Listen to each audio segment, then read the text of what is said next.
Are sold out at the SEC tournament here in Greenville, South Carolina. We have the #1 team in the nation starting off our semifinal Saturday. Camila Cardoso and the Gamecocks, 30-0 on the season. Taking on for a third time this year, Rickea Jackson and the Tennessee Lady Vols, the winner, moving on to the championship game. This is the SEC Women's Basketball Tournament semifinal. You are watching the SEC on ESPN. Already a packed house here in Greenville inside the Well, the #1 team in the nation, taking on the 5 seed in this tournament in a rematch of last year's SEC Tournament championship game. 14 teams arrived in Greenville this week. They started play on Wednesday, and we are now down to 4. Our first semifinal, South Carolina, Tennessee. Following this game, we will have Ole Miss and LSU. 2 teams will move on to Sunday. Let's go. We're excited to be with you. Courtney Lau alongside the Hall of Famer Carolyn Peck. Brooke Weisbrod also with us. How cool is this? We're going to sit in the same gym today and see the #1 team in the nation and the defending national champion. The best talent the cream has risen to the top. So we're in for a show for the next 2 days here in Greenville, South Carolina. Well, South Carolina has dominated recently in every aspect, but they're seeking their 8th title in the last 10 seasons in this tournament. It is incredible how Dawn Staley has been able to maintain the success that she has established in Columbia.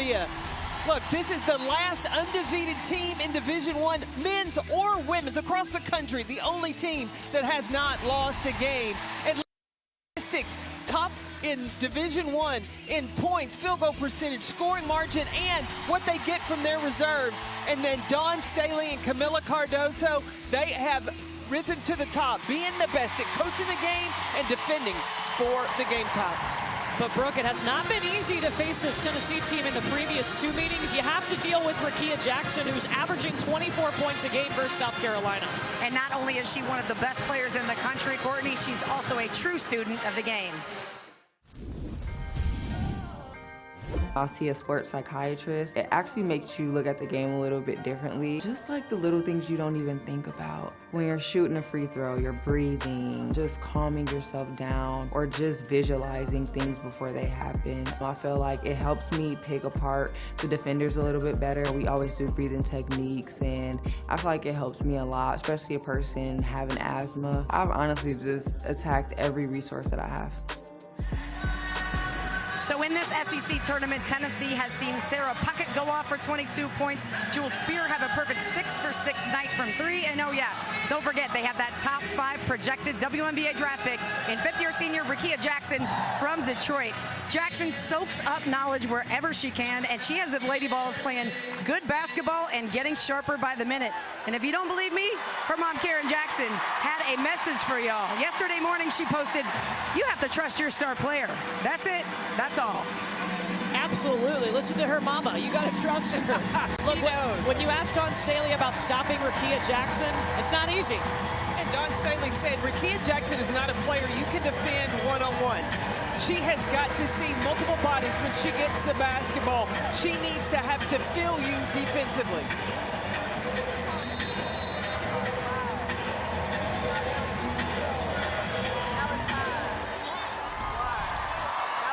There's a lot of garnet in here, but there's a lot of orange too. The fan bases have turned out for this semifinal. Sold out crowd here at the Well in Greenville, South Carolina.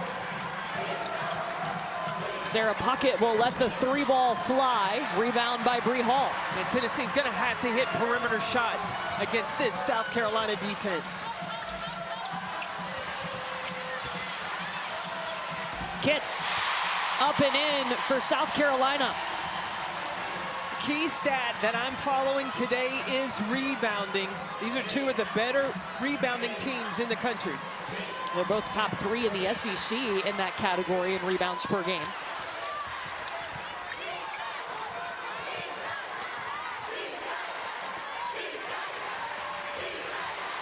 Jewel Spear waiting on the screen. She's guarded by Raven Johnson. And Spear is short. Te-Hina Pow pushing for the Gamecocks. 2 possessions in a row from Tennessee, taking those perimeter shots.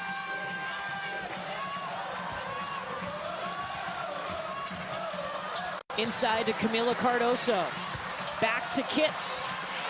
And Tamari Key stops it, but puts it back in the hands of South Carolina. 8 seconds on the shot clock.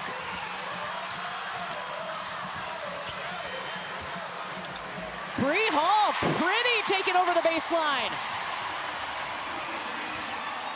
See, paint points for South Carolina. Tennessee's got to find a way to get a bite of the paint.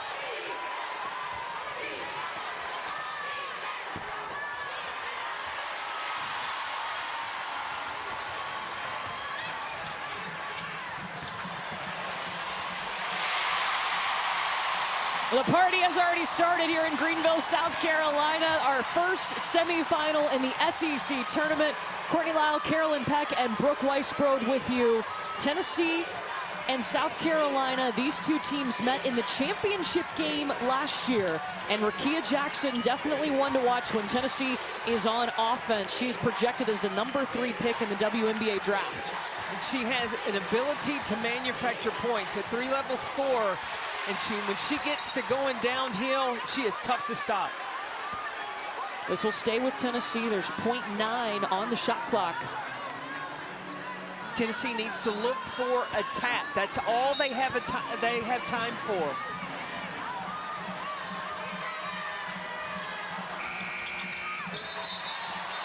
And that's a shot clock violation. South Carolina is the #1 team in the nation. Nobody has been able to beat them. They're 30-0, and you cannot miss Camila Cardoso at 6'7" in the paint for the Gamecocks. I cannot say it enough of how incredible it is. Dawn Staley has 5 new starters this season, and they are undefeated. From a team that went to the Final Four last year. Wow. They look like they're the team that is going to go back. I mean, with the point differential, they've got balance, scoring, and they are tough defensively. Tennessee looking for its first points. Jasmine Powell waiting on the screen. She's got 8 seconds. Guarded by Pow Pow. Shut down by Pow Pow.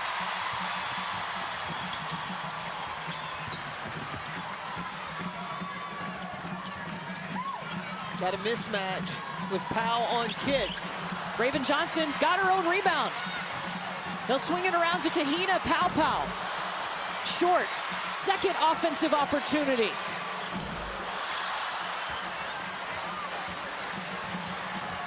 The different South Carolina this year is that they have efficient 3-point scores. They're not afraid to take those long shots. Sarah Puckett trying to work around 6'7" Camila Cardoso, and this is going to be the Gamecocks basketball. Well, the week started on Wednesday with all 14 SEC teams a shot at making it to Sunday. We are now down to just 4. This semifinal going on right now, South Carolina, Tennessee. Coming up later tonight, Ole Miss and LSU. So we get to see the #1 team in the nation and the defending national champions, and we just have to sit here, Coach Peck. And we got in for free. We did. Would you see the lines of people to get in for today's games? It is sold out today and tomorrow. These folks got here early. And there's going to be a foul before that one goes out of bounds. That foul on Caroline Strickland of Tennessee, her first. You know, Dawn Staley has talked about getting off to a faster start. How did she want her program to do that today? Well, it was key on point guard play. She really likes the decisions that Raven Johnson makes, but she wants her to also look for her own shot as well. If the point guard establishes, then that really will open up things for Camila Cardoso. Yesterday, South Carolina made their debut in this tournament. They defeated Texas A&M 79-68, but had a season-high 24 turnovers in that game. Well, a Joni Taylor coach Texas A&M team is always going to bring the defense. Cardoso. That's what 6'7" can do. Too tough.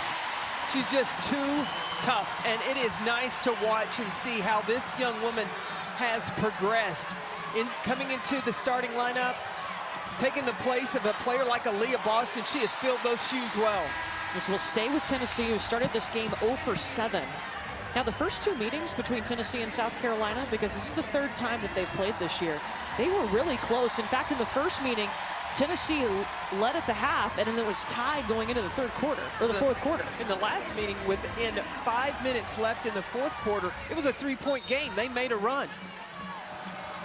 A rematch of last year's SEC Tournament Championship game.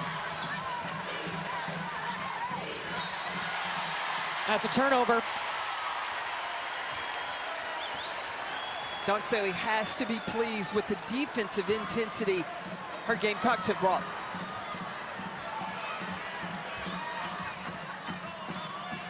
So Raven Johnson will set things up, number 25 in white. South Carolina wearing their khaki uniforms, an ode to their mascot. Malaysia Fulwiley is in the game. Number 12, it's at the bottom of your screen. Bree Hall, Tennessee did a nice job boxing out. Here's Rickea Jackson. Still no points for the Lady Vols. Up ahead to Fulwiley. Are you talking about her, Peck? I had to let you know Fulwiley was in the game. She has entered the chat. A highlight reel waiting to happen. Member of the SEC All-Freshman team.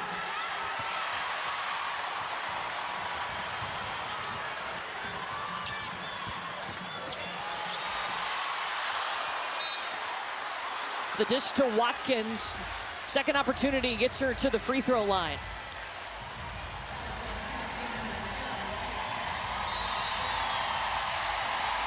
South Carolina, this might be the faster start Dawn Staley was looking for. 10-0 in front of a sold-out arena. South Carolina, the #1 team in the nation. Domination is a good word to use. They're the last undefeated team in men's or women's basketball. That was easy for me to say. They're top 5 in all these different categories. It's incredible how balanced this group is. Dawn Staley, the SEC Coach of the Year, rightfully so, and Camilla Cardoso, the SEC Defensive Player of the Year. Camilla, one of several stars we have in this game, along with Rickea Jackson. Both are projected to be a top 4 pick in the WNBA draft, which is coming up on April 15th. And I think that the stock of both of the players from the SEC, in Rickea Jackson and Camilla Cardoso, their stock is rising. And when it comes to Rickea Jackson, her versatility, and then the length, the size, and the ability for Camilla Cardoso to run the floor. I think all GMs have to covet that.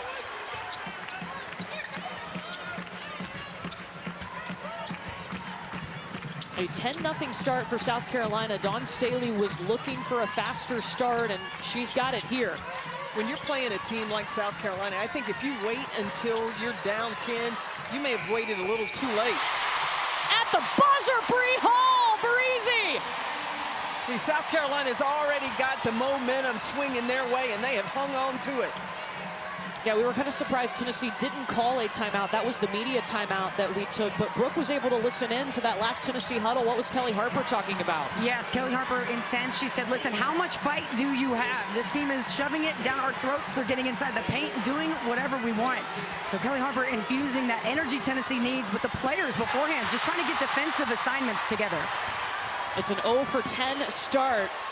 Malaysia Fulwiley had all day on that shot. It's going to be out of bounds off of Tennessee.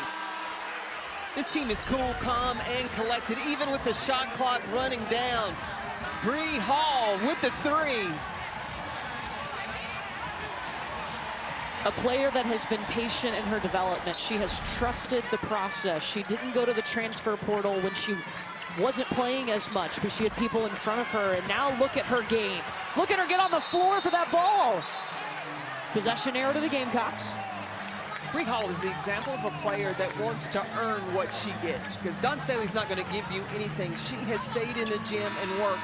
When she came to Columbia, she was pretty much known as a spot-up three-point shooter. She demonstrated with her length and athleticism what a good defensive player she is.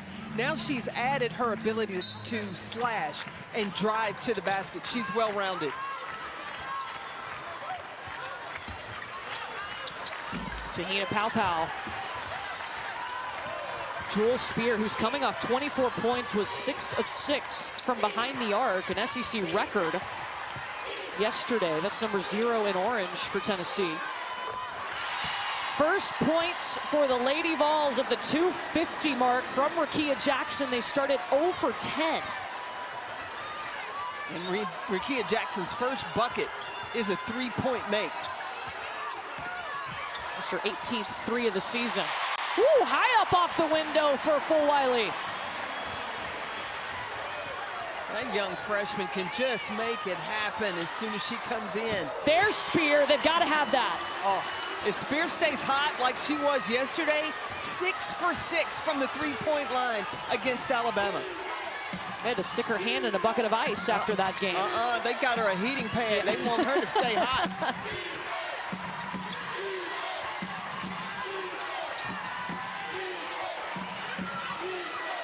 Sanaya Fagan back to Hall. I think the intensity has picked up for the Lady Vols. Stolen away from Hollingshed. And Watkins to the free throw line. That's the first against Tennessee's Jillian Hollingshed. Well, the SEC Coach of the Year, Dawn Staley, in her 16th year, talked about this team in the offseason, didn't know what she was going to get because you lose all 5 starters. Not just you lose them, they're drafted. Yeah, they went to the WNBA. They didn't just graduate. They had 5 players that went in the WNBA draft. All of that, and then this season, they're outscoring opponents by 31.5 points per game. Over the last 5 games, almost 38 points per game. What's the key to this crazy, I don't even know if it's, how do you describe it? A turnaround, a renovation, if you will? Yeah, it's not a rebuild. No. It was a renovation, but part of that is how you, and I'd say fertilize. You really help the maturation of the players that were playing behind the 5 players that went on to the WNBA. Those 5 players were working on their game to be ready when they were called upon. You're not a gardener. I'm not. So, Courtney, when you have a garden, you got to fertilize it so your plants will grow. So these players that were ready to come in, they grew. Stay with me. I'm right here.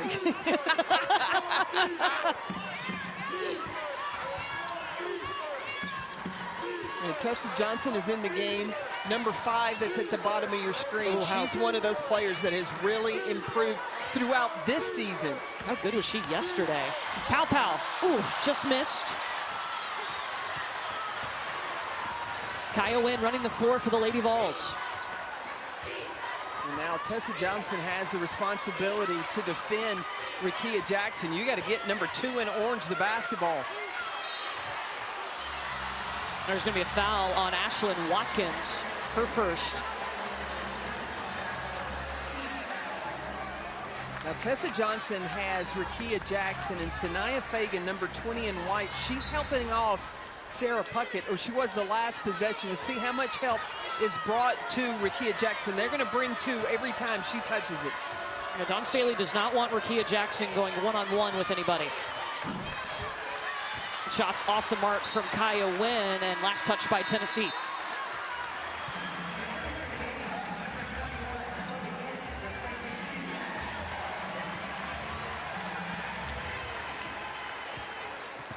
We talked about the 5 starters for South Carolina.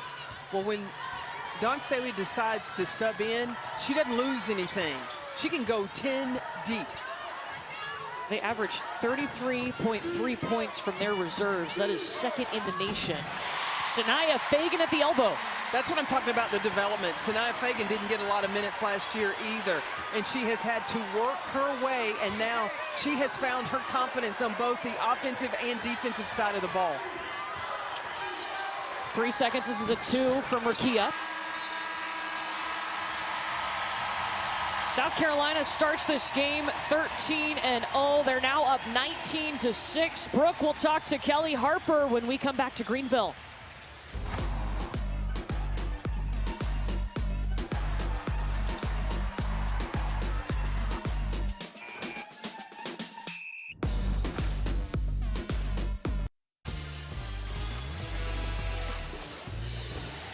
Well, Tennessee scoring a low in any quarter this year of 6 points. South Carolina out to a 19-6 lead, and Tennessee head coach Kelly Harper is with Brooke.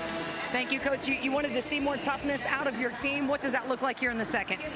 Well, we weren't ready to guard there to start the quarter, and they flustered. I think it was all because of their defense. They did a great job coming out and taking us out of any kind of comfort, so we've got to find that, settle down. What does comfort look like for you on the offensive end and with Rickea Jackson? Well, just we're playing a little panicked. We're playing a little rushed, and we need to settle down, take easy shots in rhythm. All right, thank you, Coach. All right, thanks.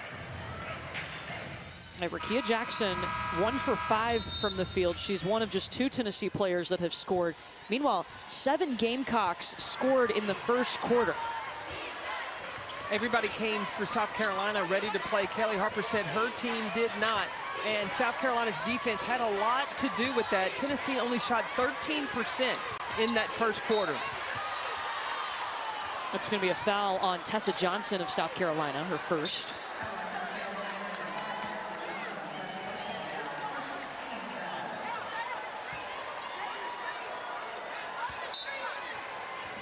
So Jasmine Powell to inbound. Tennessee beat Alabama yesterday to make it to the semifinals today. Puckett hesitated a bit. Well, with the way that South Carolina has been blocking shots, they've got 3. That's 4th for the day. South Carolina, the top team in the nation in that category. Sanaya Fagan showing off her range. Dawn Staley shook her hand. Yeah. She was happy about that. She got, okay, no smile, but just, all right. She's okay. like, yeah, that's what she's looking for.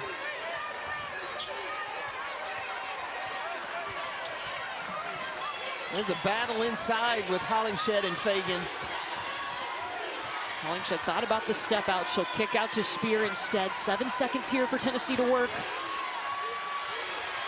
Spear in trouble. Into the hands of South Carolina.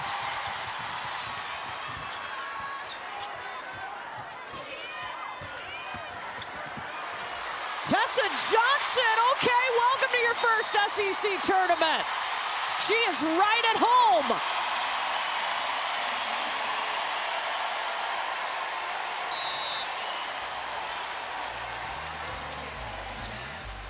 Tessa Johnson might be a freshman, but she has grown up real fast, and she is growing great confidence offensively to the bucket with a quickness. Go ahead with your bad self. All right. Wait a minute. Did Nikki Fargas go to Tennessee? She's got, hey, then she's got every right to call him out. She was Nikki Caldwell at the time. What has been giving Tennessee such problems in this first half? It has been all South Carolina's defense. The communication that they have, the switching, the rotation, the help. That's a nice finish for Jillian Hollingshed past Coley Kitts. That's just the 5th shot attempt in the paint for Tennessee. Wow, this is a Tennessee team that averages 34 paint points per game. They're being outscored in the paint 12-2. And on the glass, rebounding-wise, South Carolina is out-rebounding Tennessee 21-8. Back inside to Hollingshed, this time working on Fagan, and she lost it. Turnover number 5 for the Lady Vols. We talked about South Carolina's turnovers yesterday against Texas A&M. They have yet to turn the ball over. You think that was discussed overnight? I would say that it was probably put under every player's pillow last night. Do not turn the ball over. Dawn Staley said they came out playing too fast in that game yesterday against Texas A&M, and that led to some of those 24 turnovers.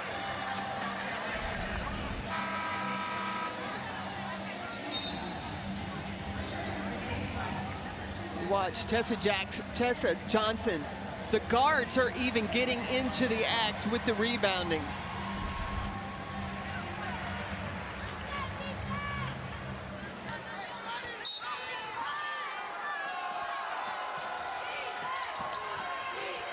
Jewel Spear off the inbound.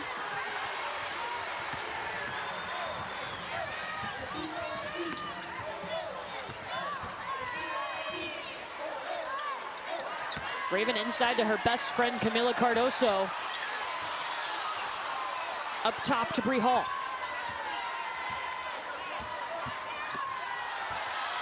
That's the first turnover by South Carolina. Can Tennessee capitalize?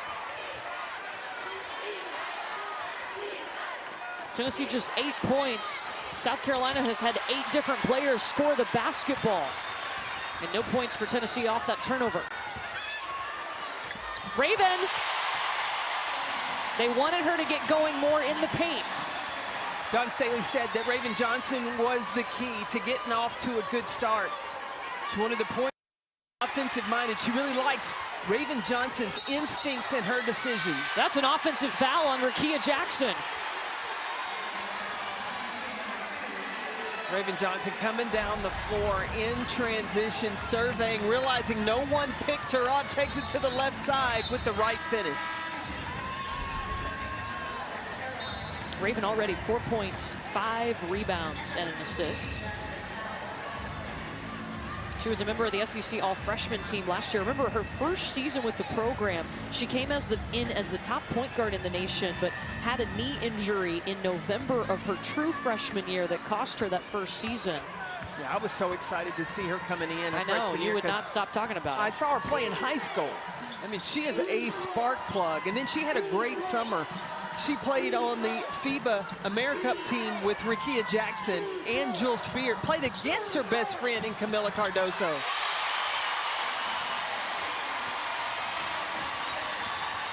Tessa Johnson has just found another level at the SEC tournament. 13 points yesterday. Strickland misses offensive board, just the second offensive rebound for Tennessee today. Tennessee missed Caroline Strickland. She was all alone down low. Sarah Puckett overshoots. Tennessee ball. But the defense of South Carolina, Te-Hina Papau started it off with the block. Then Camila Cardoso, she got into the act. But watch this in transition. Ashlyn Watkins, the communication, tells Breezy Hall, help me out. And she's there for a stop of her own. That's one of the differences they've talked about with Ashlyn Watkins, that communication piece. She's so confident in herself. She'll direct traffic and tell the other players what she's thinking. Jewel Spear up and in. The transition from high school to college, a lot of times the young players won't talk because they're not sure what to say. Ashlyn Watkins knows what the verbiage should be now. Watkins flashing across the paint. She'll just take it and nail it. Dawn Staley said Ashlyn Watkins has found her superpower.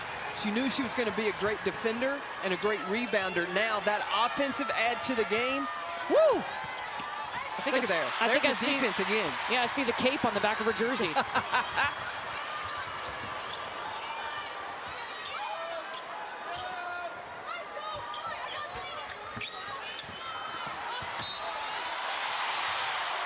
Offensive foul on Camila Cardoso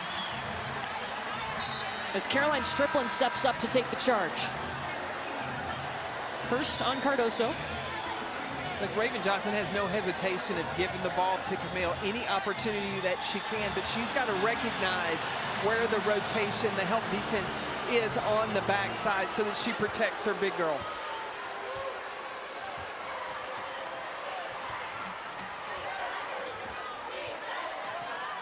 Tennessee started this game 0 for 10 from the field. They didn't get their first bucket until the 2:50 mark in the first quarter.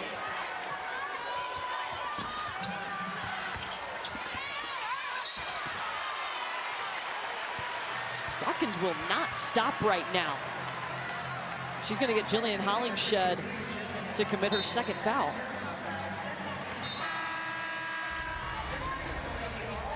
Malaysia Fulwiley is the only Gamecock that has been on the floor that has not gotten a rebound yet. Just everybody has gotten into the game. They are out-rebounding. South Carolina is out-rebounding Tennessee 24-10.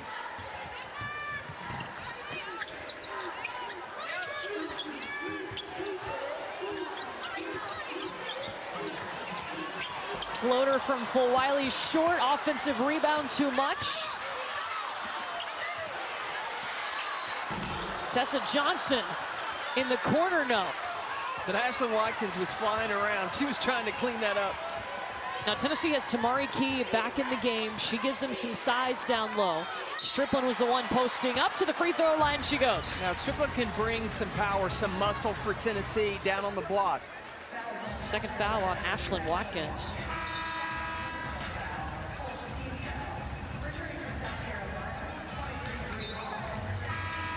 Caroline Strickland, a 75% free throw shooter.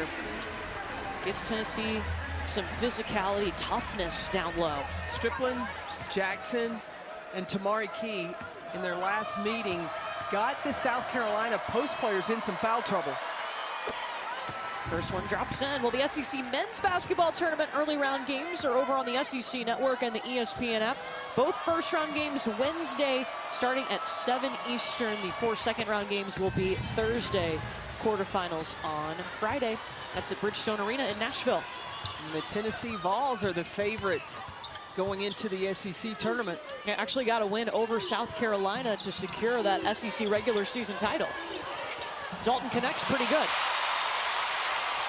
So is Mylasia Fulwiley. And the little dance down the court.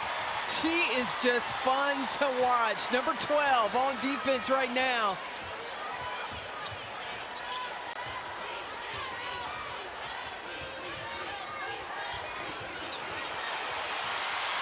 Fulwiley picked her pocket. Back to back. The local kid out of Columbia, South Carolina, stayed at home. Didn't have to go far to put her highlights up. When South Carolina's playing, a lot of times you want to grab that remote control, because when Mylasia Fulwiley is in the game, you want to be able to hit rewind. You want to see plays like this again and again and again. Number 12, she's special.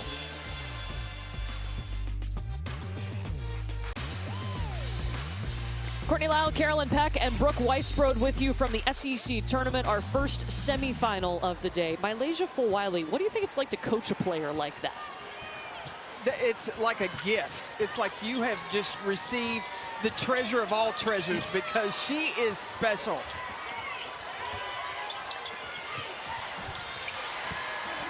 Nice option to Mari Key, and she lost her shoe. Her shoe is down at the other end. She's going to go ahead and play without it anyway.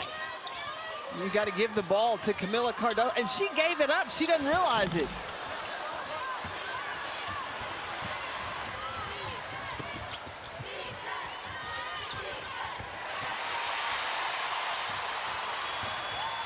Tamari Key still going up and down the court with one shoe.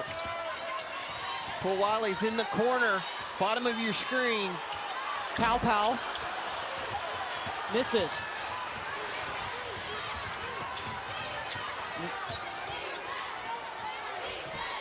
Caroline Strickland up and in. And Kelly Harper doesn't want to burn a timeout, but look, for the safety of your player, you may want to think about it.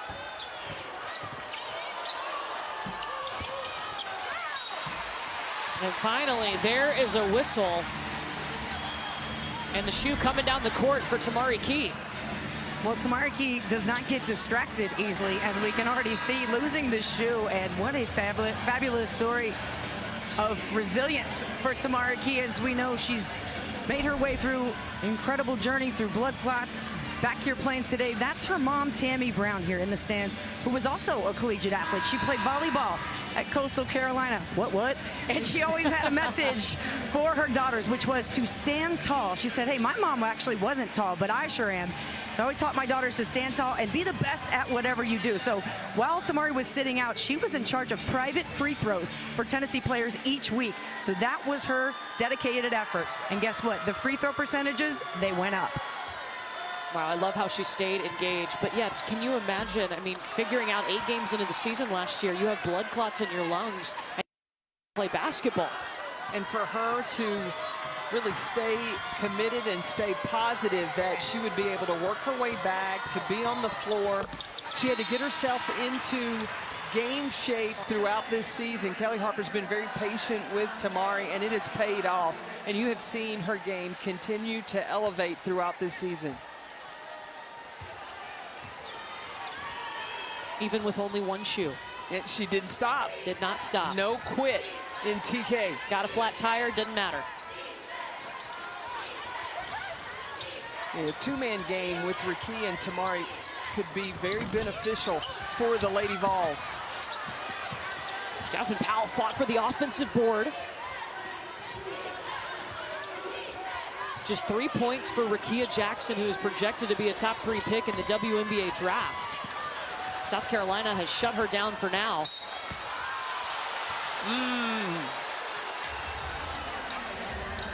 And that's the second on Camila Cardoso.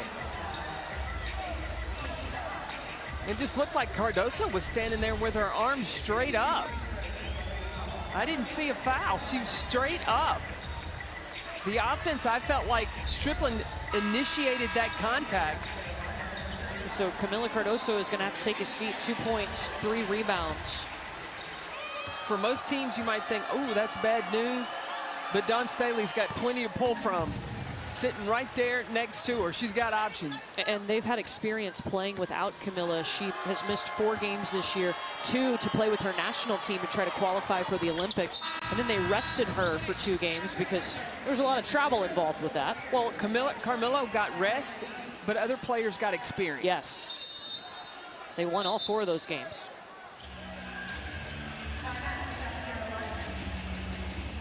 And South Carolina takes a timeout here. Minute 16 before the half. It has been South Carolina from the jump. They started out leading this game 13-0. Even the freshmen getting involved. Mylasia Fulwiley's leading them in scoring. I just love how this young freshman can find seams in the defense, and her ball handling is so impressive. I found a clip on the internet of Fulwiley when she was young, growing up just down the street from the University of South Carolina, and her young sister would do the countdown for her. This was her introduction to college basketball when South Carolina played Notre Dame in Paris. Around the back to the left side. Watch this. Woo! I've seen that play a million times and it never gets old. I can never watch it enough. Your college debut in Paris, France against Notre Dame. And you bust that out. The confidence. But you saw the clip. When she would come home from school when she was small, her younger sister would do a countdown. 3, 2, 1. And Fulwiley would be working on her moves of how to make that last second shot. Oh yeah, you're practicing the game winner in your driveway.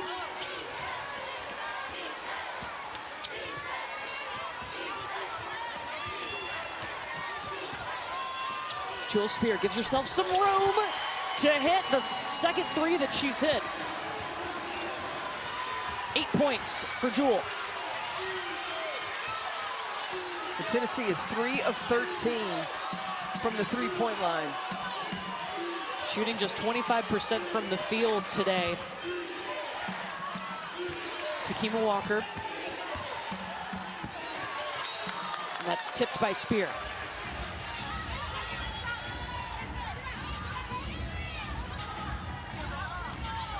Tennessee scored a season low in any quarter in the first quarter with just 6 points. Much better in the second quarter, 15 points. Took them a while to figure out South Carolina's defense, even though they just saw the Gamecocks last Sunday. There's a difference in watching it and preparing to go against it. And that's going to be a turnover.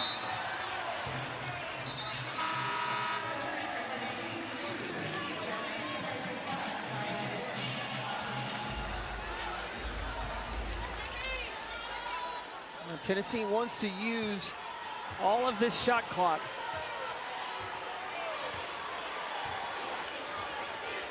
Can Tennessee build some momentum here and get a bucket going into half? You got to get a touch for Rickea Jackson. There it is. Jackson just 3 points. That's a nice play, though. All the attention up top to Rickea Jackson, trying to worry about covering the screens, and then the backdoor cut by Jasmine Powell. Second foul against Sanaya Fagan.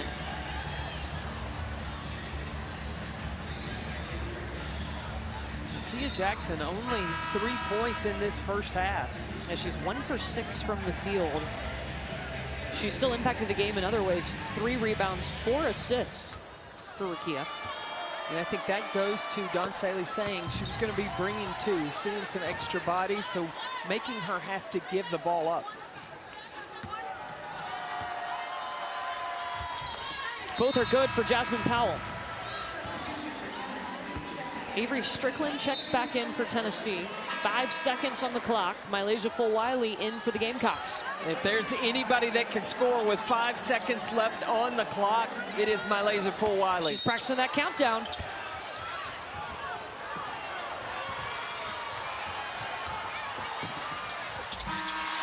Oh!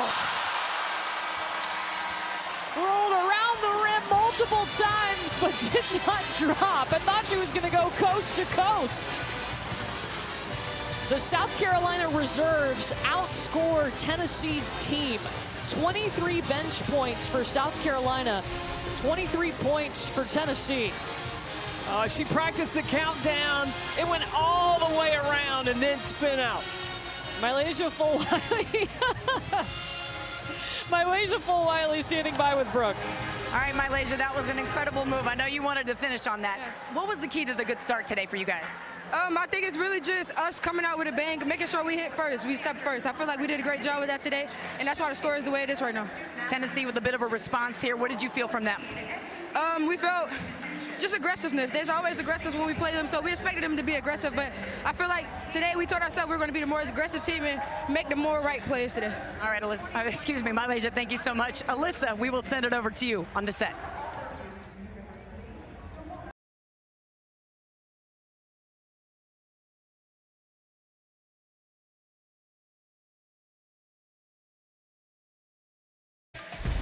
This is the SEC Women's Basketball Tournament semifinal. You're watching the SEC on ESPN. A packed crowd inside Bon Secours Wellness Arena here in Greenville, South Carolina, getting to see the #1 team in the nation. Courtney Lyle, Carolyn Peck, and Brooke Weisbrod with you. South Carolina was looking for a hot start. They got it, started out on a 13-0 run, and their reserves have been fantastic. Well, Tennessee has 23 points. So do the reserves for South Carolina. They all have gotten in the act. You had Mylasia Fulwiley, who came in the game. She's already put up 9 points. Tessa Johnson, not only did she bring it defensively, but offensively, she was a contributor as well. And then Ashlyn Watkins, the jumper, the superpower that she has, the post play, and the versatility that South Carolina has in rotating players in is just so incredible.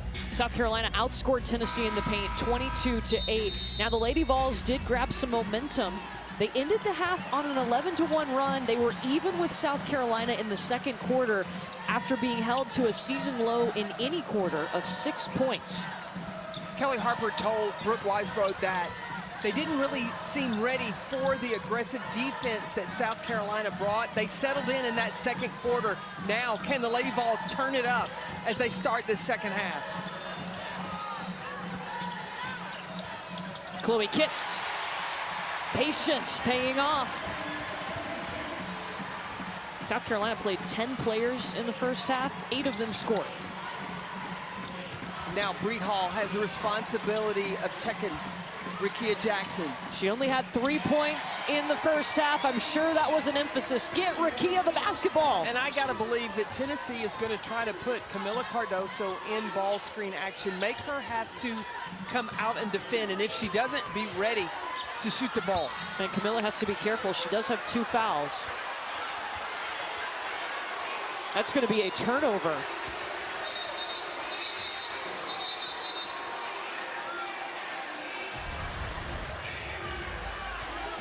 Tamari Key touched that one. That's got to be South Carolina basketball. Okay, everybody was, moving down the other end of the court. They call him back. It is Gamecock ball.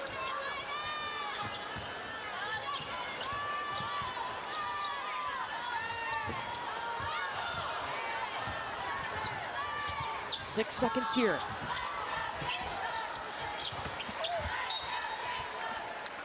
And this time it's Tennessee basketball.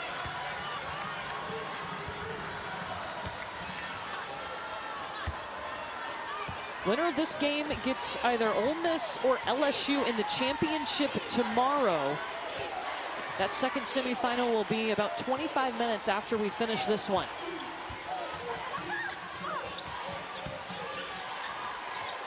Rickea Jackson is blocked. I think it was a combo effort of Bree Hall and Camila Cardoso. See, trying to bring Jackson to the block, it's taken her against height. She's better off and having more opportunities out of her face-up game. That's a great duck in by Camila Cardoso. Oh, but can't finish the shot. But you saw that pass. That's one reason why Chloe Kitts got the starting nod over Ashlyn Watkins at the beginning of the season. Her chemistry with Camila.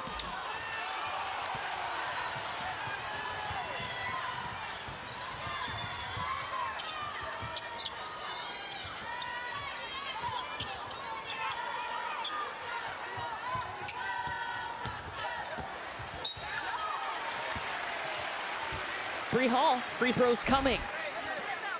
Here's the 4 teams that remain. We started action on Wednesday with all 14 teams coming to Greenville.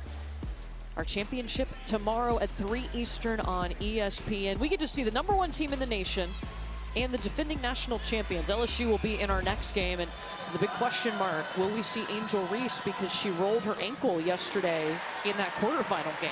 Did not return. That's what everybody's waiting to see.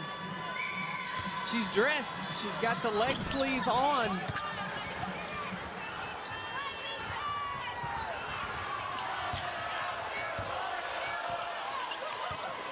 Angel Reese, the SEC Player of the Year, a national champion a year ago.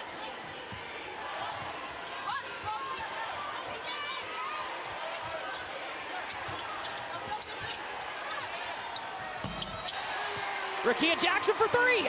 The face-up games, that's where Rickea Jackson can be more impactful going against the length of South Carolina. Tamari Key with a block on Camila Cardoso.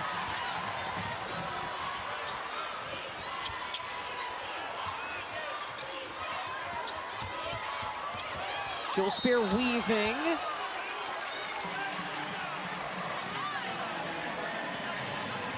Okay, Angel Reese does not have a boot on that right leg, that right foot. Walking without a limp also. Okay. That's a good sign.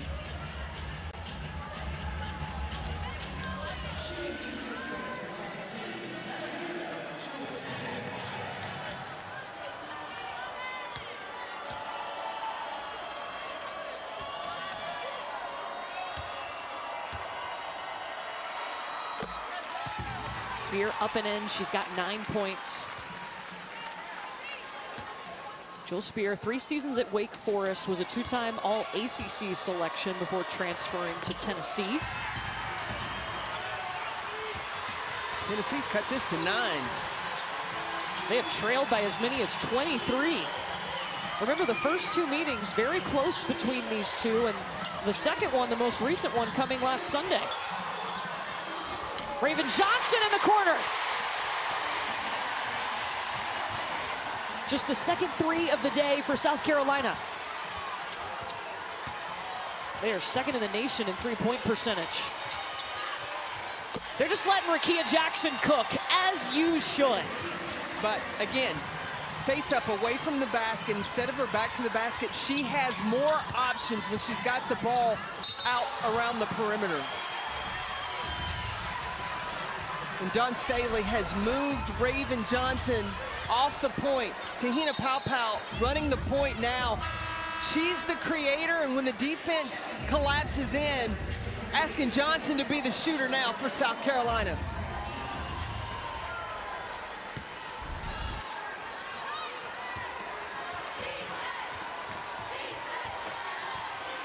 Now Rickea Jackson is over by us.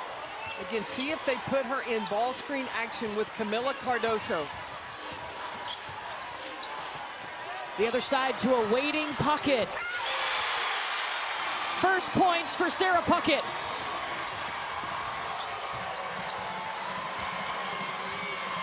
It is a 23-7 run for Tennessee.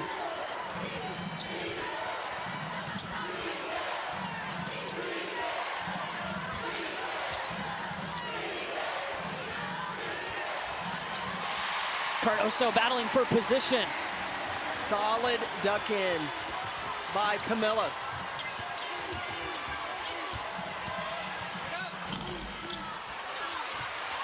Still a nice look for Jackson. Doesn't finish at the free throw line.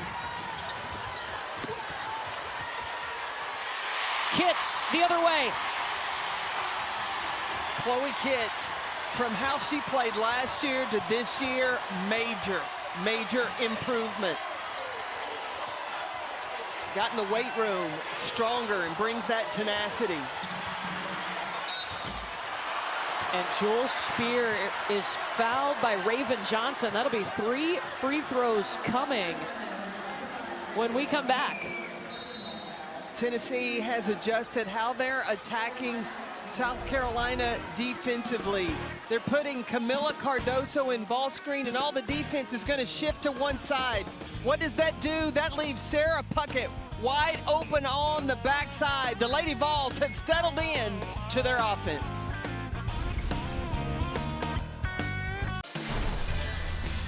Rickea Jackson only had 3 points in the first half. The adjustment put her in ball screens. If Cardoso doesn't come out there, she's got that face-up jumper. Again, Bree Hall is looking to go underneath the ball screen, and Rickea Jackson with the step back. That's nice. Rickea Jackson projected to be a top 3 pick in the WNBA draft. How does her game translate to the next level? I think she's ready to go to the next level. She's high energy, she's versatile, she's shown she can play inside and out. You've got to bring a level of passion. You've got to have toughness to play in the WNBA, and I think Rickea Jackson has it. Rickea started her career at Mississippi State, was there for 3 seasons, and now in her 2nd season with Tennessee. There's her mom, Karen, who played basketball at Kansas, watching her daughter play in the SEC tournament. It's Jewel Spear at the free throw line for Tennessee, who is shooting 57% from the field here in this 3rd quarter.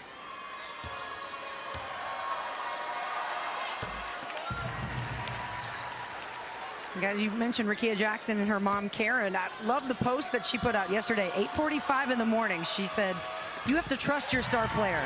That's it. That's all. Message sent. And I think we're seeing that in the 2nd half, Yeah, right? They're working things to get Rickea open more. When you have your mama that has that kind of mentality, you got to expect Rickea to have that as well. I'll also tell you, too, like down here in the post, when they're not getting all the boards and everything, yet she's frustrated, but she's not demonstrative, right? She's just kind of shaking her head knowing she's got to do better next time. And you know this Tennessee team is watching her and her body language.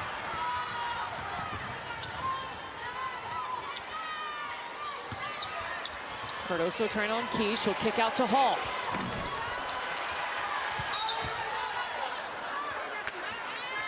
Stays with South Carolina. The one thing about Camilla Cardoso's game, when the ball goes inside and she's not done her work early, she will revert to catching it and dribbling it. That was a problem for her when South Carolina played against Tennessee earlier, or played against LSU earlier this season. Very frustrating first half. She's patient there. Got the foul.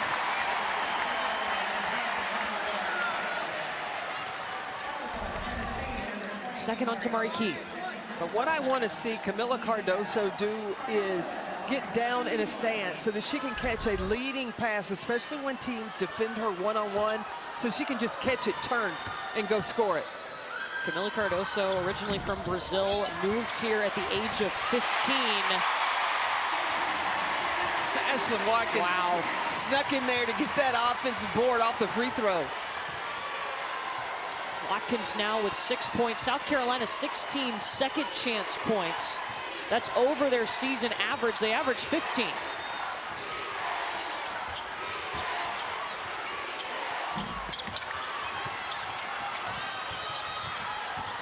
Jewel Spear, offensive board, puts up the shot. Sarah Puckett, a second offensive rebound for Tennessee in this possession. The third foul on Ashlyn Watkins. two things for Tennessee. The adjustment to get the opportunity for Rickea Jackson to score, facing up in the ball screen. And then secondly, Tennessee now is becoming more aggressive on the offensive glass.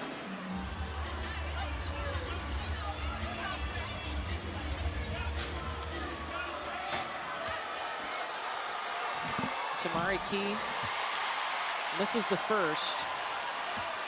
2 points, 3 rebounds for Key today. But her physicality, her presence, her size down low has been important. As Tennessee's had to adjust, they were down right from the start of this game, down 13-0. Started 0 for 10 from the field. And Tamari Key's conditioning has been big in having her be able to stay on the floor longer.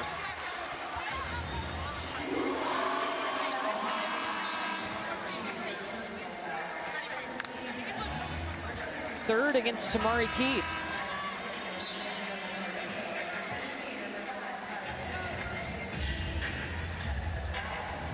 I was wondering if Kelly Harper was going to keep her in, but Caroline Strickland has gone to the table.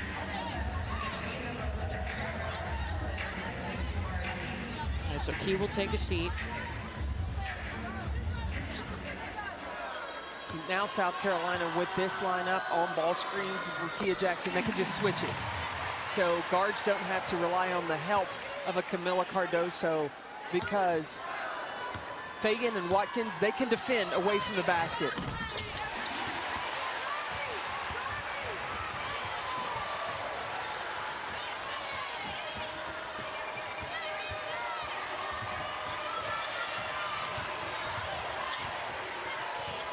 See now Raven Johnson has Jackson. Spear over the top of Bree Hall. Jewel Spear, 15 points now. She averages 13 a game. That's gone up to 17 a game here at the SEC tournament.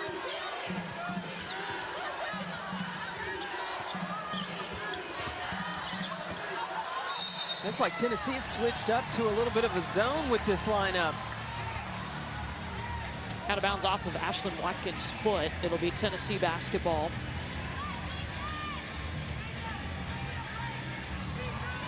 Now Tessa Johnson has Rickea Jackson. That was one of the things that was keeping Tessa off the floor, was wanting her to catch on defensively. And she's picked that up. And you definitely say that Dawn Staley trusts Tessa now defending if she's going to put her on Rickea. Yeah, I would say so. The leading scorer and rebounder for Tennessee, Rickea Jackson. Tess Darby by herself, and that's the shot she loves.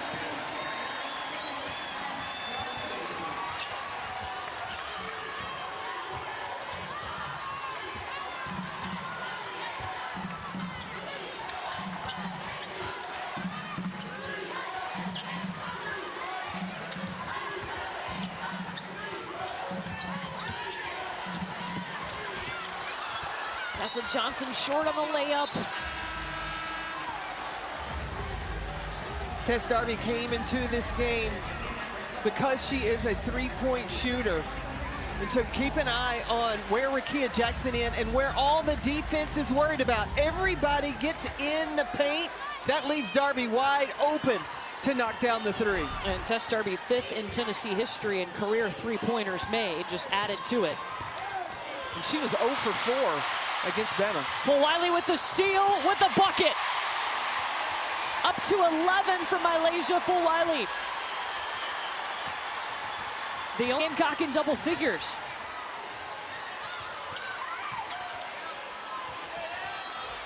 And then they toss it inside to Rickea Jackson.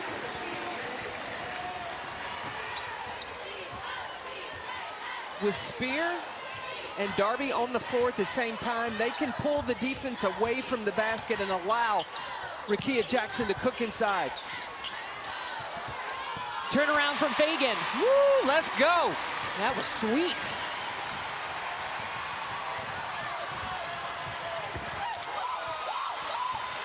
Oh, Caroline Strickland was open.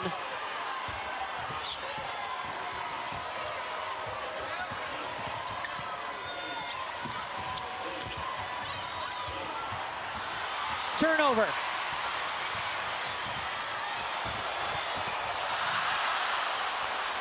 Fagan had a good look, but shorted it. Transition three for Rickea! Boom! 15 points for Rickea Jackson. This is what you want in the SEC semifinals. Both teams trying to make it to Sunday. 3 points for Rickea in the first half. She's got 12 here in the third quarter. The isolation for Rickea Jackson down underneath, and then the transition three. The All-American, she's heating up. Right when Tennessee needs her to. They have outscored South Carolina 25-20 here in the third quarter. Now Rickea Jackson does pick up her third foul.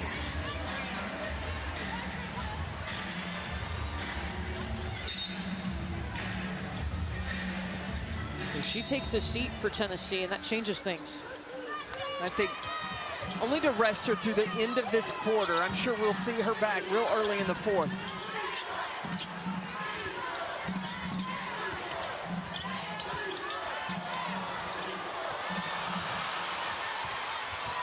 Six seconds. Kitts caught in the double team. What? Chloe Kitts, acrobatic shot.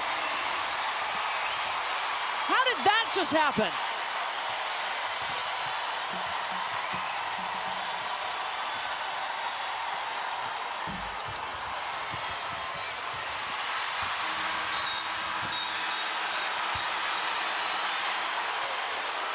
Fulwiley and Puckett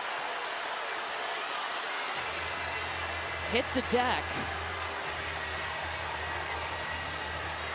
They both get up.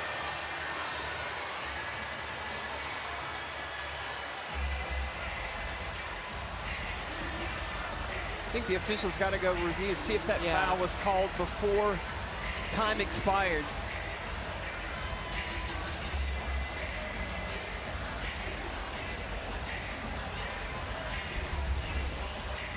The play at the end of the quarter is under review.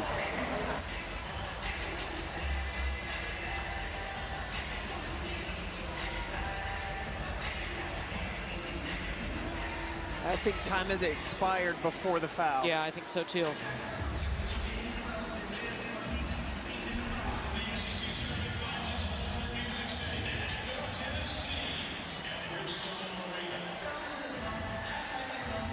So they're taking a look at that last play.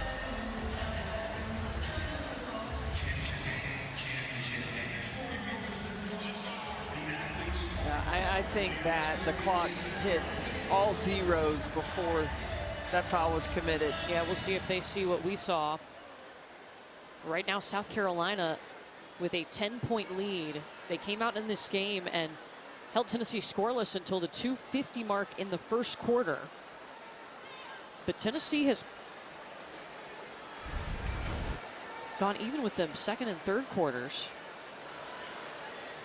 See, at zero, she's not even gotten in the act of shooting, and unless can't see Sarah Puckett's arm on the inside. Well, watch the official too hold his fist up.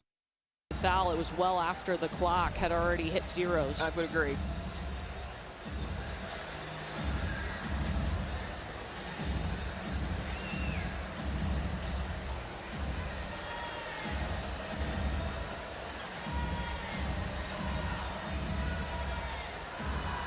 It's extra rest time for Rickea Jackson. She had to take a seat with that third foul. And she was such a big part of Tennessee playing catch-up. Tennessee trailed by as many as 23 in the first half. They were even with South Carolina in the second quarter, 17-17. And then they outscored Tennessee in the third quarter, 25-22. Rickea Jackson had 12 of those points. Yeah.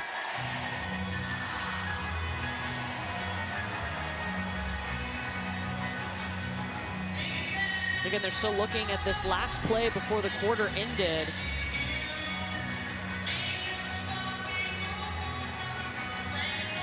Now you can see the goal, the score, the backboard lit up well before Joseph Vasili signals for the foul.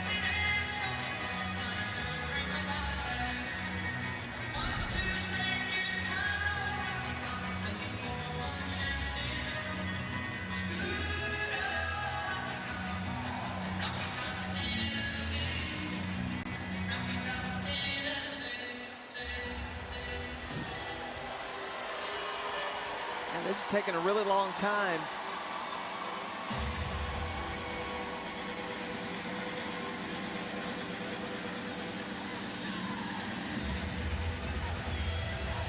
This is when I would like to have an official that's not working the game that could talk to us and tell us what they see. Oh, yeah.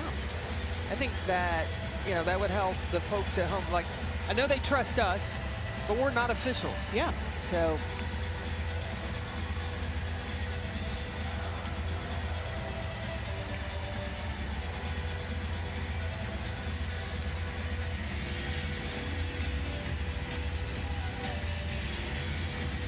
So they're conferring at the monitor. Again, just 2 officials can be at the monitor at a time.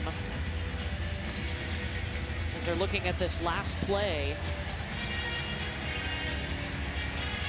But I think this has taken a really long time. The momentum had built up for Tennessee.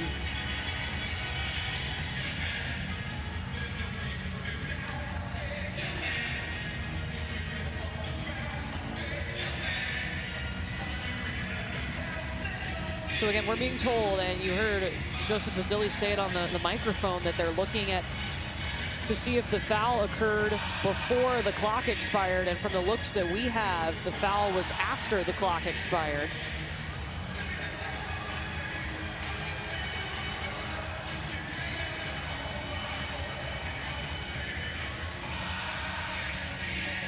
This can be frustrating for players. This has taken a while. The Tennessee players are back on the court.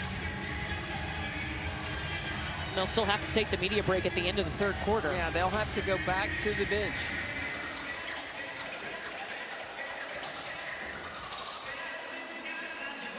And this is taking so long, they may have to warm up again.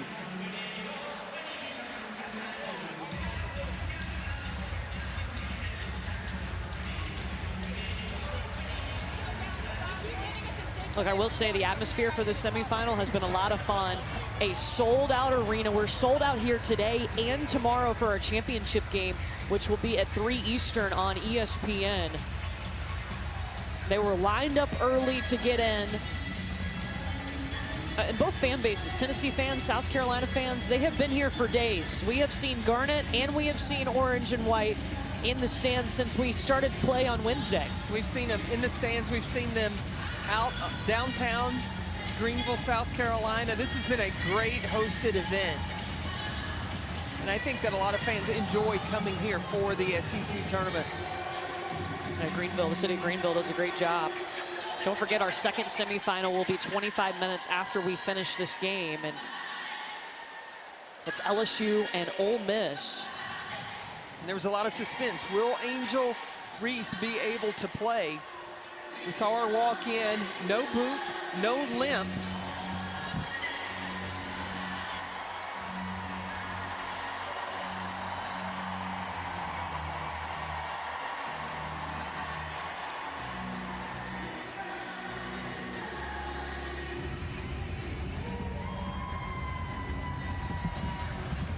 Okay, so we got an explanation from Eric Bruton.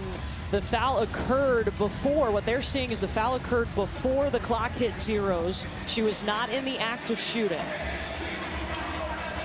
The foul on the floor is confirmed on Orange, number 1.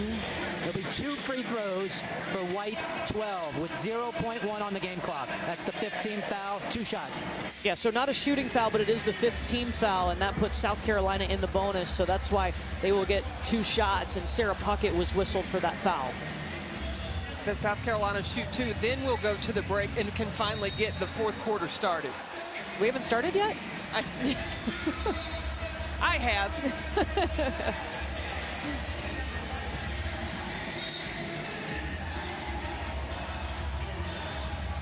That's the first foul on Sarah Puckett. So it'll be Malaysia Fulwiley should be shooting 2. She's got 11 points, 5 of 10 from the field, talking about Fulwiley.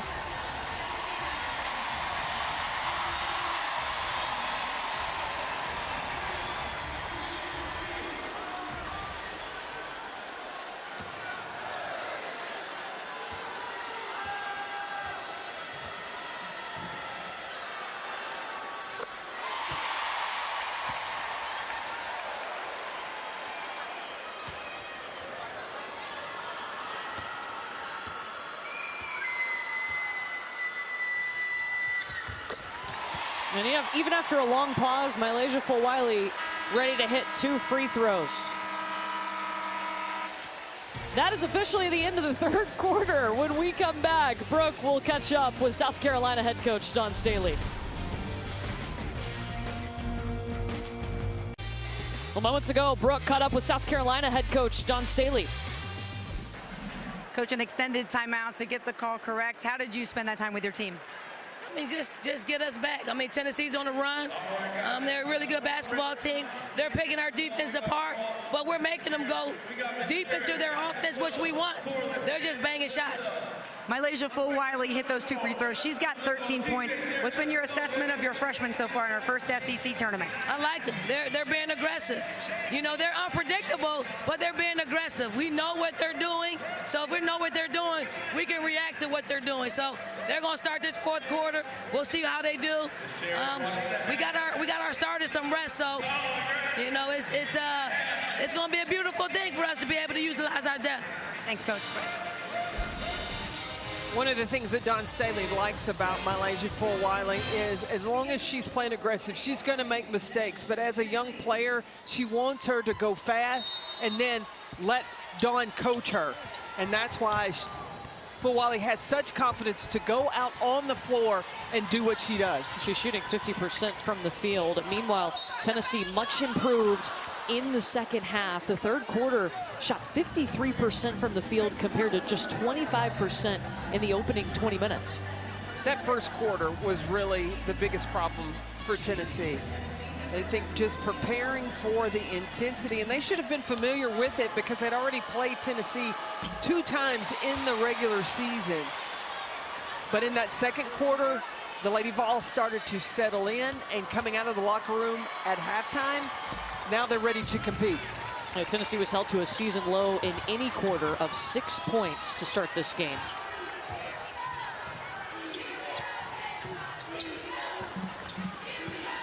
So you heard Dawn Staley say Mylasia Fulwiley, Tessa Johnson going to start this fourth quarter.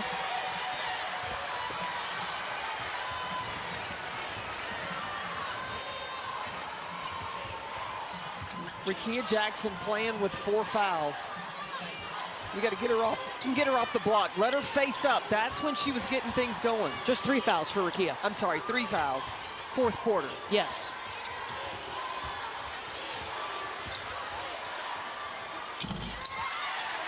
Dropping it in for Jasmine Powell from the elbow.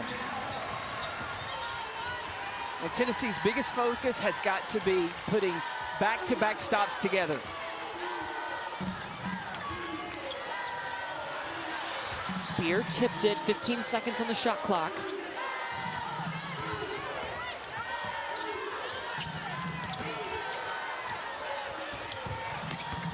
Gets the pass to Tessa Johnson. And there's 2 stops in a row for Tennessee. To defend and then finish it with a rebound.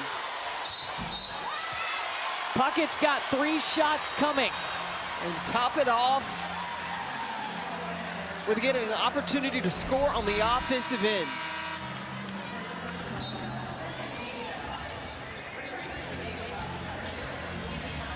That's the first on Chloe Kitts. See, that's why coaches coach their players defensively, stutter into the closeout so that you have the ability to stop. Because the last thing you want to do is give 3 freebies because of lack of discipline. Sarah Puckett just 3 points today. She was big in their second round game against border rival Kentucky, had 22 points in that game. Her 3rd game of the season with 20 or more points.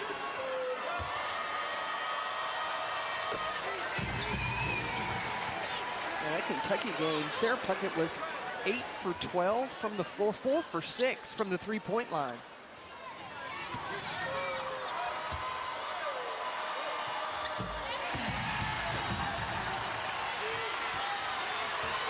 Here we go, 6 points. Buckle up. Closest it's been since it was 6-0 South Carolina. They've led by as many as 23.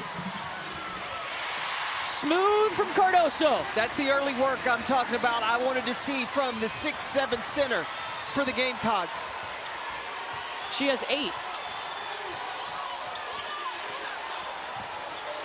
38 paint points for South Carolina, just 12 for Tennessee. There's 2 more. Tamari Key rolling to the basket. 4 points, 4 rebounds, 4 blocks for Key.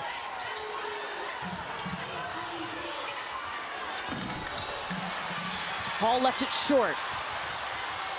Spear wants to go. She'll pull it back out. Wait for some help.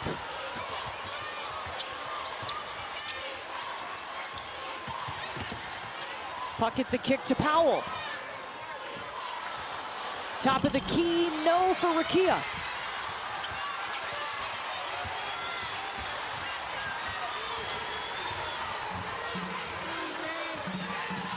Puckett is on Cardoso down low, and Key is on Ashlyn Watkins. You got to get the ball inside.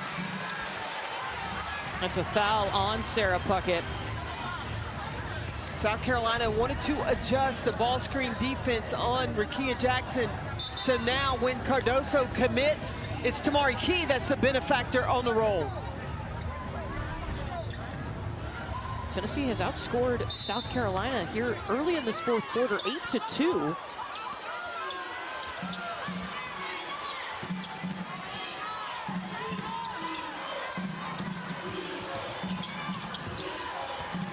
Jasmine Powell has been all over Te-Hina Powell.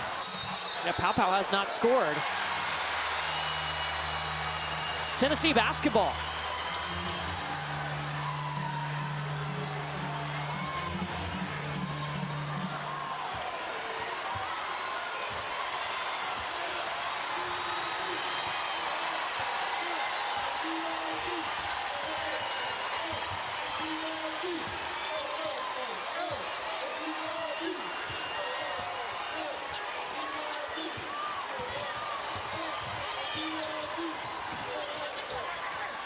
Powell letting it fly.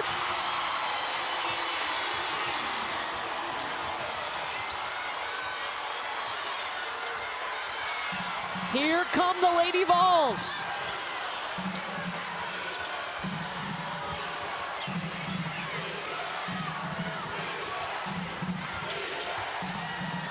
Powell looking for her first points. On the 3, she shoots it better than anyone in the nation.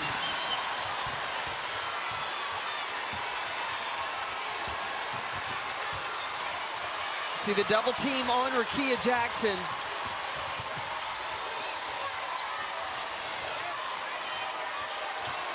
Ten seconds. Spear. Fear the spear. Tennessee's picking on Camila Cardoso in those ball screens.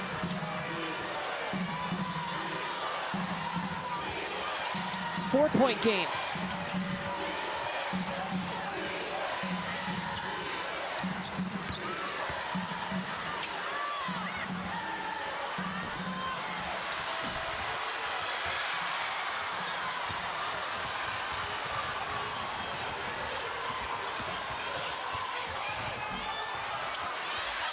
Rickea on cleanup duty.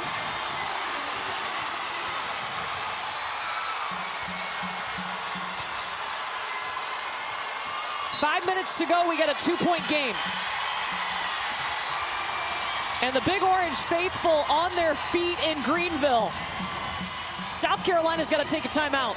Tennessee has gotten their offense organized, and it all centers around Rickea Jackson.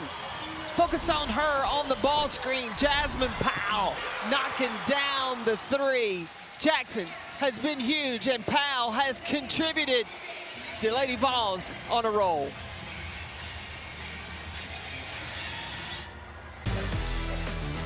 Rickea Jackson willing the Tennessee Lady Volunteers back into this game. 15 points in the second half. She's got 18. She's got a career high 7 assists, 7 rebounds, and Tennessee is down 2. Now they have cut it to single digits against South Carolina before, but haven't been able to finish. How do they do that here? I think that they've got to stay organized offensively. and they've got to get the right shots to the right people. I like how Tennessee is running the ball through the hands of Rickea Jackson and letting her make some decisions. Because look, since they've been here in Greenville, Sarah Puckett was the leading scorer against Kentucky, Jewel Spear against Alabama. Today, Rickea Jackson, the Lady Vols have options. Things coming together at the right time for a Tennessee team that is projected to be a number 8 seed in the tournament, no matter the outcome of this game, according to Charlie Cream.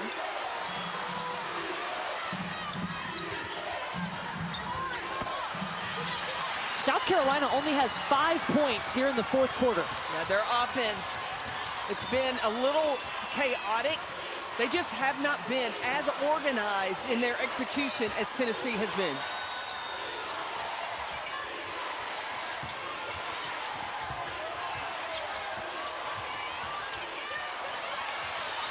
That was blocked by Watkins. Stolen away by the Lady Vols. And that's the 4th foul on Ashlyn Watkins. And as the drama builds, we step aside one more time. South Carolina led by as many as 23. Tennessee's cut it to 2. South Carolina projected to be that top overall seed. No matter what happens today, Tennessee an 8 seed in the NCAA tournament. They have trailed by 23, now just down 2. And Tamari Key ties it. Brooke, what was Dawn Staley talking to her team about? She wants to see them spread the floor, and she also wants to see a pow-pow 3, so look for maybe some weave action. You see pow-pow catching it at the top. There it is. Misses that shot, gets the look. The biggest thing that South Carolina needs to do is focus on their defense. With Cardoso in ball screen action, that has been a problem for South Carolina. Offensively, what's allowed them to only score 5 points in this fourth quarter? Well, I think that they're trying to get everything in the paint, and Tennessee is crowding the paint. Pow Pow is going to, when the opportunity presents itself, she's got to knock down shots. She's coming up to the top of the key. Here's Raven Johnson spinning into traffic, and she is fouled. Fouled by Spear.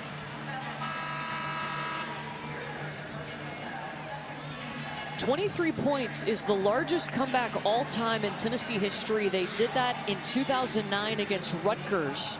Today, Tennessee is trailed by 23 points, and now they've tied it. This game is going to come down to, I believe, paint points and rebounding.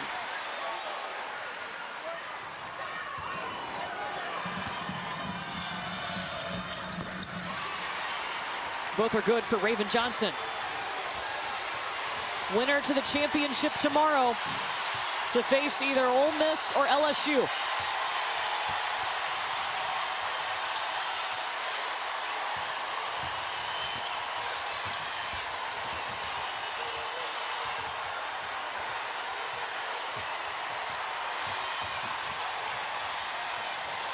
Spear sees an opening. And that's a foul by Camila Cardoso, her 3rd.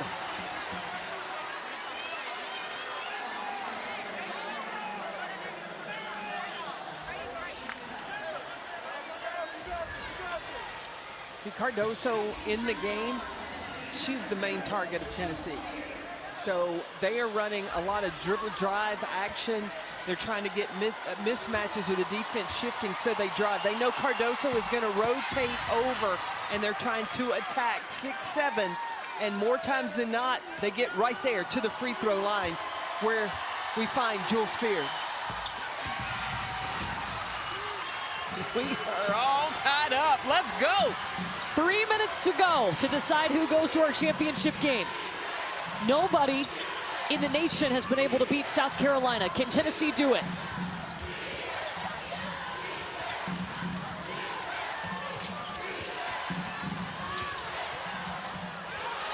Tessa Johnson, what a pass to Cardoso. Number 5 in white, that freshman has been a major impact today, and she draws the assignment again to stay with Rickea Jackson. There's going to be a foul on the floor away from the ball. South Carolina wants to get the ball in the paint. And Johnson attacks now. This time when Key rotates over, Cardoso is available. Wow, that's a tough pass for Tessa Johnson. Johnson just picked up her 3rd foul. Dawn Staley has talked about how she has been learning so quickly. It's clicking right now. She's just been solid for them, including on the defensive end. She's so smart. She understands angles. I like the conditioning that she's gotten in. She's increased her quickness throughout the season. 2 key free throws for Jewel Spear. Back to a tie. Spear with 21 to lead Tennessee.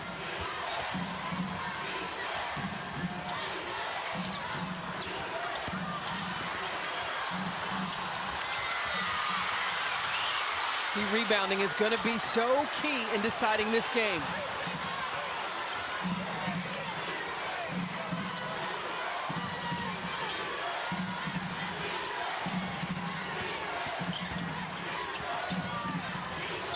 Raven Johnson at the SEC logo.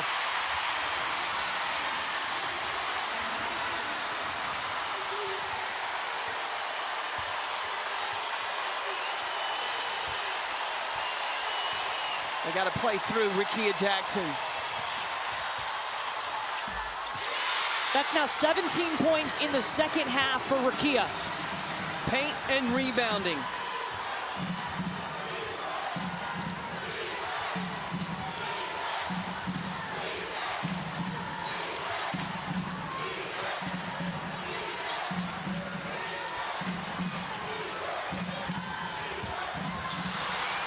Cardoso almost threw it away. 6 seconds here.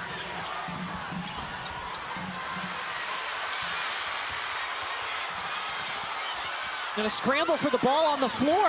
Back out to South Carolina. It went through the legs of Tessa Johnson, and that's over and back. Almost everybody on both teams was on the floor fighting for that basketball.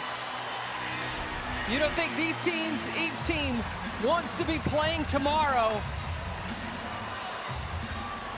Just went through the legs of Tessa Johnson.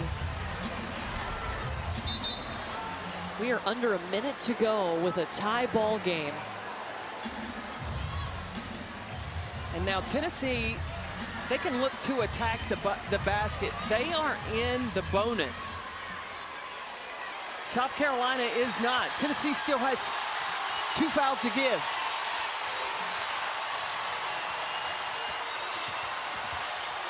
Rickea Jackson, she got herself some room.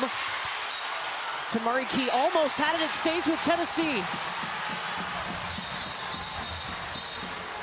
I think the officials are going to look at it. I think Raven Johnson got a hand on it. Looks like this should be Tennessee ball. Yeah, inside a minute, the officials will go to the monitor, review possession here. They'll also double check that the clock is correct. The original call was Tennessee. Call on the floor is orange. Players under review. Yes, I know. And there's got to be indisputable evidence to overturn that. I think right there you see it go last off the hand of Raven Johnson. I would agree. Wow, with the way this game started, it's drastically different than how it is ending. South Carolina jumped out to a 13-0 lead. Tennessee only scored 6 points in the first quarter. They didn't have a field goal until the 2:50 mark in the first quarter, and they never panicked. Just chipped away. They organized their offense. Defensively, the intensity for the Lady Vols picked up, and they got themselves right back into this position. The call on the floor is confirmed. Orange ball. The game clock will be reset to 43.4.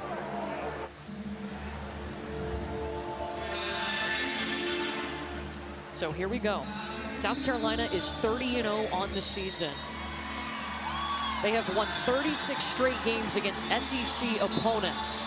Tennessee has not beaten the #1 team in the nation since 2005 when they beat LSU at the SEC tournament. And remember, South Carolina is the only team in the country, men or women's, that is undefeated right now. is the third time a charm for Tennessee this season.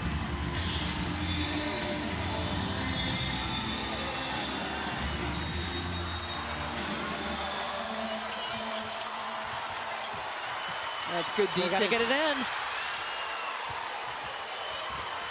But still, Tennessee needs to look for number 2 in orange, Rickea Jackson.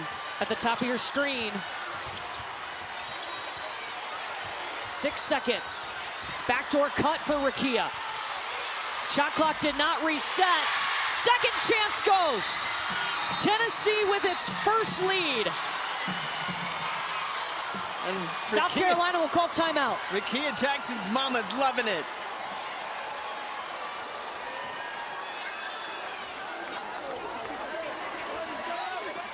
South Carolina calls timeout. This is a South Carolina team over the last 3 seasons. Look at this record. 101 wins, only 3 losses. And those 3 losses have come by single digits. How did Tennessee catch back up after trailing by 23 points? They played through number 2, Rickea Jackson. And with all the attention defensively that came to number 2 in orange, she was able to distribute it.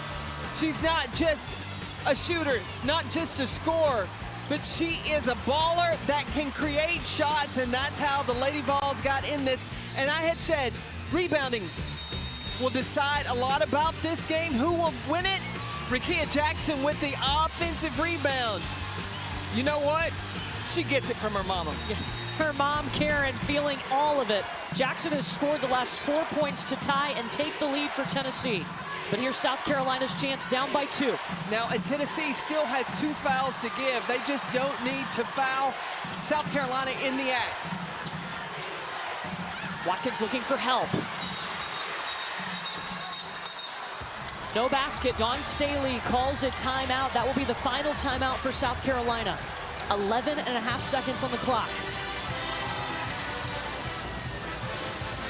So where do you go right now if you're South Carolina with 11.5? Where South Carolina always goes in this situation. You've got Camila Cardoso to the rim.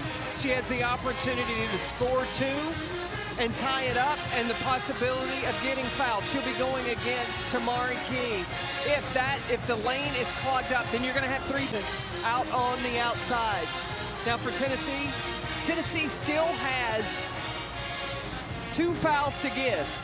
So now they can foul South Carolina when they get the ball in, as long as they're not in the act of shooting, making time tick off the clock. That takes away from the time South Carolina would have to execute their offense. And make them inbound the ball again with no timeouts. Tennessee does have 2 timeouts. The possession arrow pointing towards South Carolina. Winner is going to the SEC championship game. Tennessee has been there more than anyone. 37 appearances in the semifinals. They are looking to get back to the finals for the 25th time.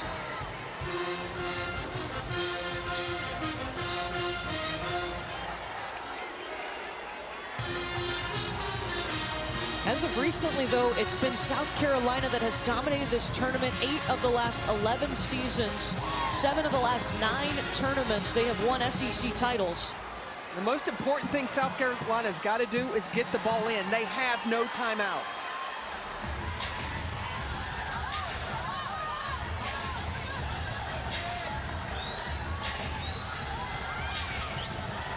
Gamecocks down 2.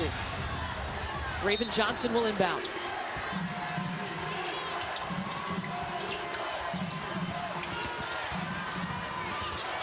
Pow. The kick out to Raven Johnson, short.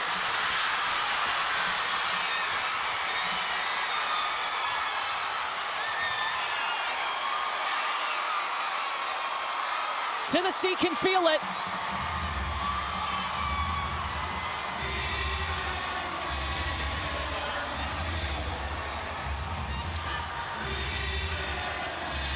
The foul was on Malaysia Fulwiley.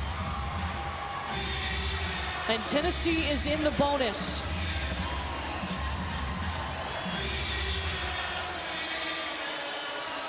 They've had their chances 2 times before against South Carolina. Can they finish it off here? Gamecocks have no timeouts.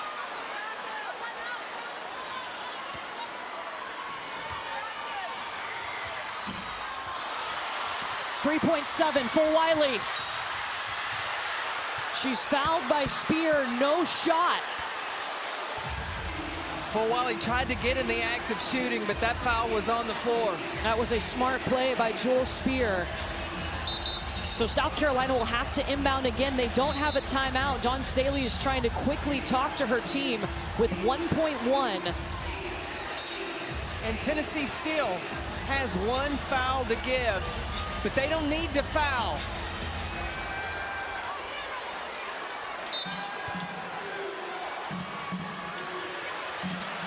Cardoso for three, banks it in! A miracle for the Gamecocks!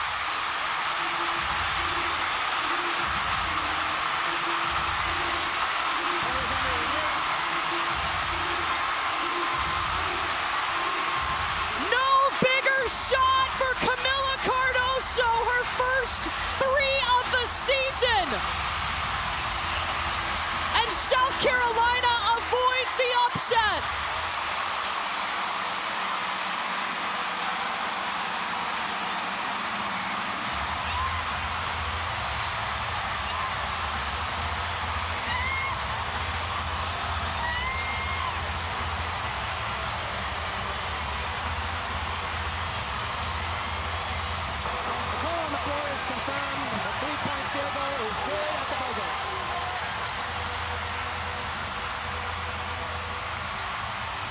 Camila Cardoso, the SEC Defensive Player of the Year, winning it in the semifinals with her offense, her first three-pointer.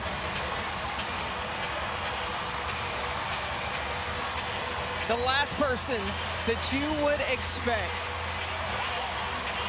to be in the position to pull the three, to pull off the win for South Carolina. It's Camila Cardoso at the top of the key. Tennessee said there's no need to go out there and guard the big girl, 6'7". Camila Cardoso banks it in. She has never hit a three-pointer in her career until this moment. Just waiting for the right time.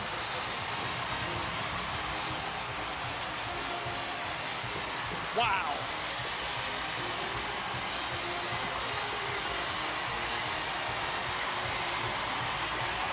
And devastation for Tennessee, who was so close to taking down the #1 team.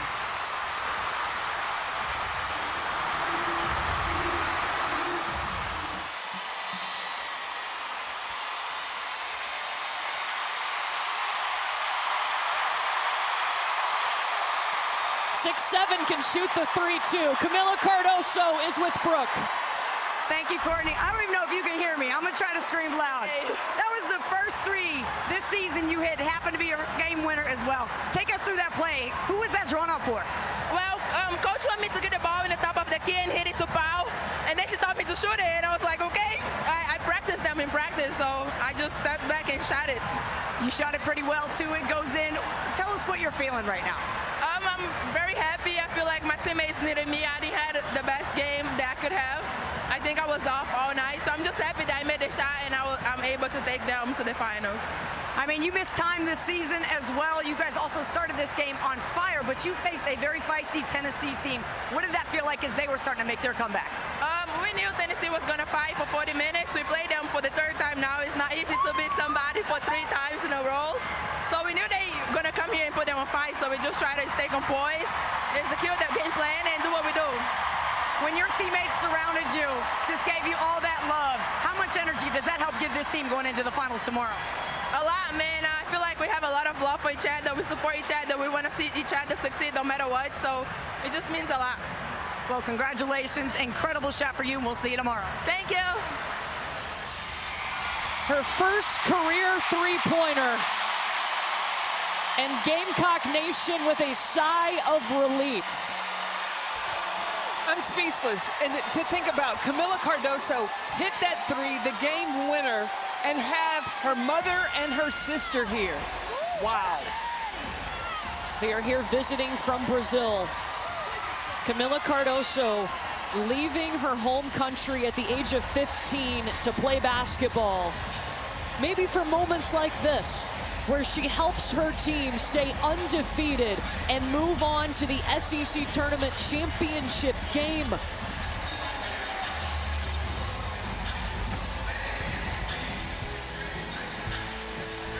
South Carolina led by as many as 23. Tennessee erased that, and then Camila Cardoso with the heroics at the end. South Carolina will play for an SEC Tournament Championship tomorrow. They will get either LSU or Ole Miss. That will be our second game, our second semifinal, coming up in about 25 minutes.